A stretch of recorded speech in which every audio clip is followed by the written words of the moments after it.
नमस्कार स्टूडेंट्स, आज का हमारा टॉपिक है फेल्स प्रिंसिपल ऑफ मैनेजमेंट।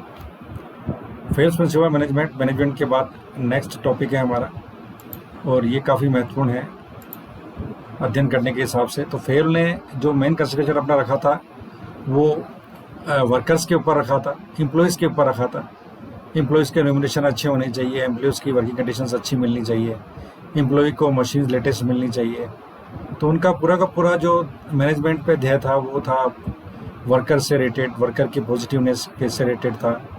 और उनके जो सिद्धांत है इनका पालना करते ही आज हमको जो बेटर इन्वायरमेंट मिलता है इंडस्ट्रीज़ में, वो फेल को ही इसकी देन दी जाती है। फेल के जो प्रिंसिपल्स काफ़ी यूज़फुल साबित हुए थे। तो फेल के जो प्रिंसिपल्स ऑफ मैनेजमेंट है उनको वन बाय वन हम डिस्कस करते हैं। Principles of management by Henry fail. तो इसमें सबसे पहला जो प्रिंसिपल है वो डिवीज़न ऑफ वर्क से रिलेटेड है। जब भी किसी प्रोजेक्ट को करना है, किसी कार्य को करना है, तो डिवीज़न ऑफ वर्क इम्पोर्टेंट है। डिवीज़न ऑफ वर्क जितना इम्पोर्टेंट है उतना ही कार्य इम्पोर्टेंट होता है। तो किसी कार्य को अगर हमने डिवाइड कर दिया तो वो बेहतर तरीके से संपन्न हो सकता है। तो फेल में सबसे पहला जो पॉइंट है वो कार्य को विभाजित करने से रिलेटेड दिया था कि कार्य को डिवाइड करेंगे तो बेहतर तरीके से हम कार्य को समापन कर पाएंगे। दूसरा जो प्रिंसिपल था हेनरी फेल का मैनेजमेंट से रिलेटेड, वो थी अथॉरिटी और रिस्पॉन्सिबिलिटी। उत्तरदायित्व और जिम्मेदारी या अधिकार, अथॉरिटी। जब आपने कार्य का डिवीज़न कर दिया तो प्रत्येक डिवीज़न की अथॉरिटी फिक्स की जाए, उसके रिस्पॉन्सिबिलिटी फिक्स की जाए, और इसके लिए किसी रिस्पॉन्सिबल व्यक्ति को अथॉरिटी रिस्पॉन्सिबिलिटी के साथ ये काम दिया जाए। तीसरा जो पॉइंट था वो डिसिप्लिन से रिलेटेड था, जिसमें कि हमने डिसिप्लिन शुरू की थी। डिसिप्लिन जितना बेहतर तरीके से वर्कर फॉलो करेगा उतना ही अच्छी तरह से उसका यूज़ होगा। तो डिसिप्लिन इम्पोर्टेंट है। जितना अनुशासन एक व्यक्ति फॉलो करता है उतनी अच्छी तरीके से वो कार्य को अंजाम देता है, उतनी अच्छी तरह से प्रोडक्ट की क्वालिटी आती है और वो कार्य समय पर होता है। तो डिसिप्लिन किसी कार्य को करने की बहुत ही इम्पोर्टेंट स्टेज है। तो डिसिप्लिन को हेनरी फेल ने तीसरे सिद्धांत के रूप में बताया था। चौथा है यूनिटी ऑफ कमांड। जब कार्य को आपने अथॉरिटी दे दी, रेस्पॉन्सिबिलिटी दे दी, डिवाइड कर दिया उसको, तो फिर उसको कमांड, यूनिटी दी जाए, उनको कमांड करने की, कार्य को करने के अधिकार दिए जाए, यूनिटी दी जाए, तो उससे रिलेटेड ये कार्य को समापन किया जा सकता है। तो यूनिटी ऑफ कमांड काफ़ी इम्पोर्टेंट साबित हुआ। देन यूनिटी ऑफ डायरेक्शन, जिसको कहते हैं निर्देश की एकता। एक ही प्रक्रम में, इसमें कह सकते हैं हम कि एक ही प्रक्रम में कार्यों के लिए एक ही निर्देश तथा एक ही योजना होनी चाहिए।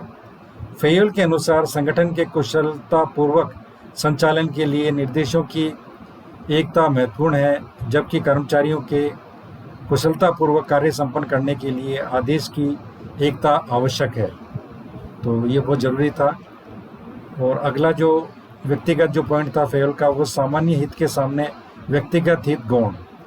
तो इसमें subordination of individual interest to general, यानी आपका एक ही उद्देश्य होना चाहिए वर्कर का कि वो उसको काम करना है, उसके काम को कंप्लीट करना है, अच्छी क्वालिटी के लिए काम कंप्लीट करना है। तो उसमें काम की प्रायोरिटी जो है एक सबऑर्डिनेशन के लिए वो काफ़ी इंपॉर्टेंट थी, बजाय कि इंडिविजुअली उस काम को सोचा जाए। तो काम की प्रायोरिटी काफ़ी इंपॉर्टेंट थी इसमें। तो उसके बारे में हेनरी फेल ने दिया था छठा पॉइंट।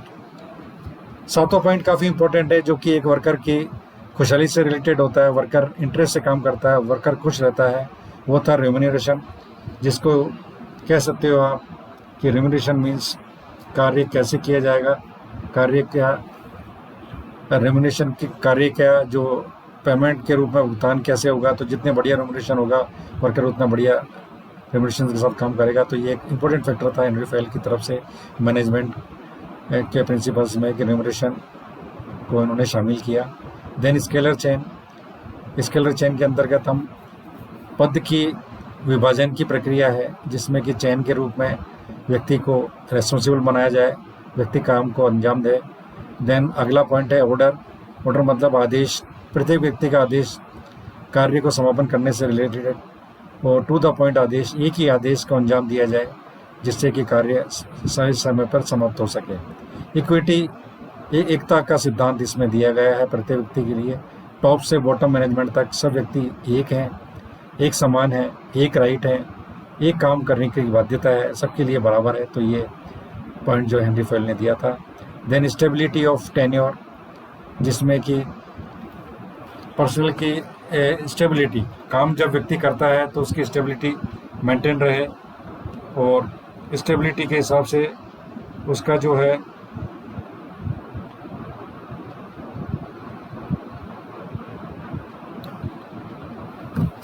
स्टेबिलिटी मेंटेन रहे। जब व्यक्ति को ये एहसास होता है कि वो स्टेबल है, अब उसका टेन्योर लंबा चलेगा, वो कार्य को लंबे समय तक खुश होकर करेगा। तो हेनरी फॉयल ने ये व्यक्ति से टेन्योर से रिलेटेड ये पॉइंट दिया था, जिसमें कि व्यक्ति की नौकरी या व्यक्ति की जॉब स्टेबल रहे, और ये काफ़ी महत्वपूर्ण पॉइंट था जिसको कि आज तक फॉलो किया जाता है। देन इनिशिएटिव, काम को करने की इनिशिएटिव, ये प्रत्येक कर्मचारी में इनिशिएटिव लेने की, जो पहल लेने की एक हैबिट होनी चाहिए। ये हैबिट प्रत्येक व्यक्ति जो कि किसी प्रोजेक्ट से, कार्य से रिलेटेड है, उसको इनिशिएटिव लेने की आदत होनी चाहिए, तभी वो कार्य को कर पाएगा।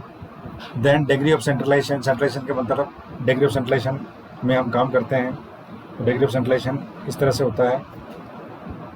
और 14 जो पॉइंट था इसमें वो था सेंस ऑफ यूनियन या एस्पिरिट डी कॉर्प्स, सहयोग की भावना।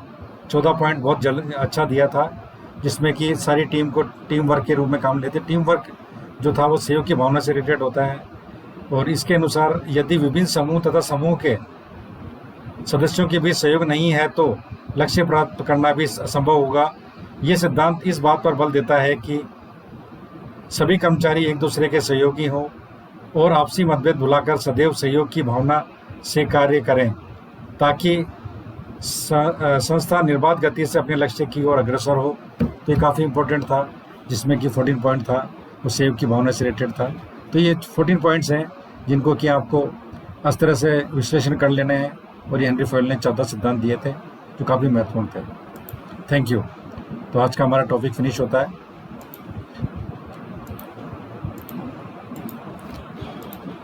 मिनको